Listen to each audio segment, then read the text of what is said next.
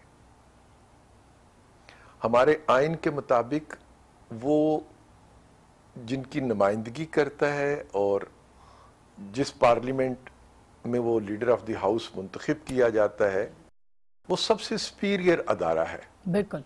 اس نے باقی تمام پاکستان کو قیادت فراہم کرنی ہے اور یہ حق اسے پاکستان کے عوام دیتے ہیں. دراصل یہ پاکستان کے عوام کو قیادت کا حق ہوتا ہے. تو جب آپ اس شخص کو دیتے ہیں تو آپ پاکستان کے عوام کی توہین کرتے ہیں, ان کے فیصلوں کو ماننے سے انکار کرتے ہیں, جو عوام کا حق حکمرانی ہے اس اصول کی نفی کرتے ہیں.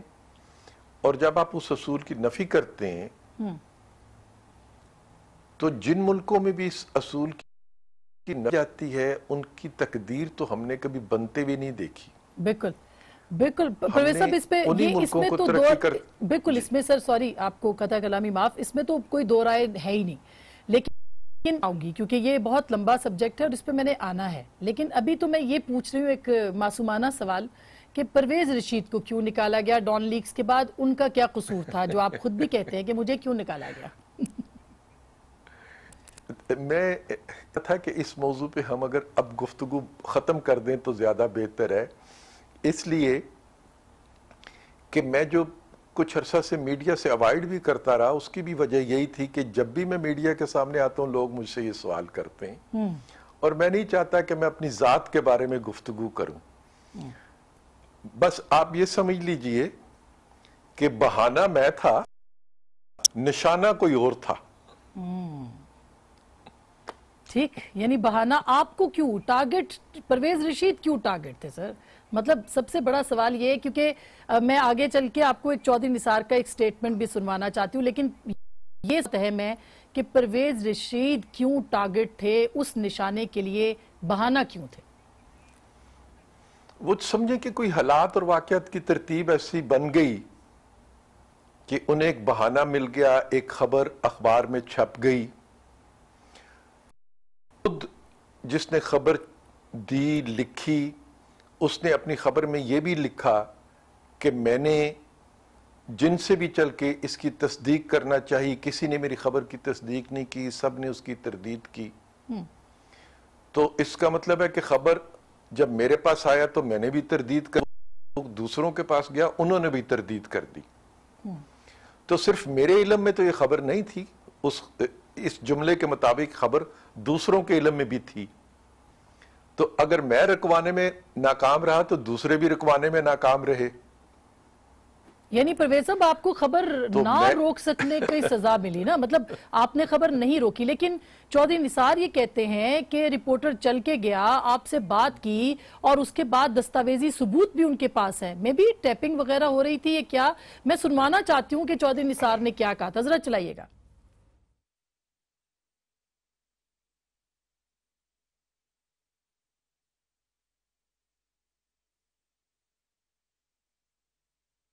جی میرا خیال ہے کچھ آڈیو میں مسئلہ ہے. جی آپ ذرا چلائیے گا. جی میری ریکمنڈیشن یہ تھی اور یہ ڈاکیومنٹس میرے پاس سب ڈاکیومنٹیشن موجود ہے, میں اس کی وضاحت اس وقت نہیں کروں گا کیونکہ انکوائری ہونی, کہ پرویز رشید سالے سے کچھ ڈاکیومنٹڈ اور کچھ ان ڈاکیومنٹڈ وہ سورس رپورٹس کہ انہیں کہا گیا کہ متعلقہ جرنلسٹ کے پاس ایک سٹوری ہے اور پرائم منسٹر کے بارے میں, وہ پرویز رشید کے کامنٹس چاہتا ہے تو وہ ملنا چاہتا ہے. انہوں نے اس کو بلا لیا اپنے دفتر میں, وہاں ملاقات ہوئی. رشید صاحب کو اس جرنلسٹ کو کہنا چاہیے تھا کہ یہ خبر غلط ہے, آپ نیشنل انٹرسٹ میں اس خبر کو نہ چھاپیں. اگر پرویز رشید صاحب کی وہ بات نہ مانتا, یہ بھی میں نے کہا ہے, تو ان کو ظفر عباس صاحب سے بات کرنی چاہیے تھی, ڈان کے انتظامیہ سے بات کرنی چاہیے تھی, حکومت سے بات کرنی چاہیے تھی.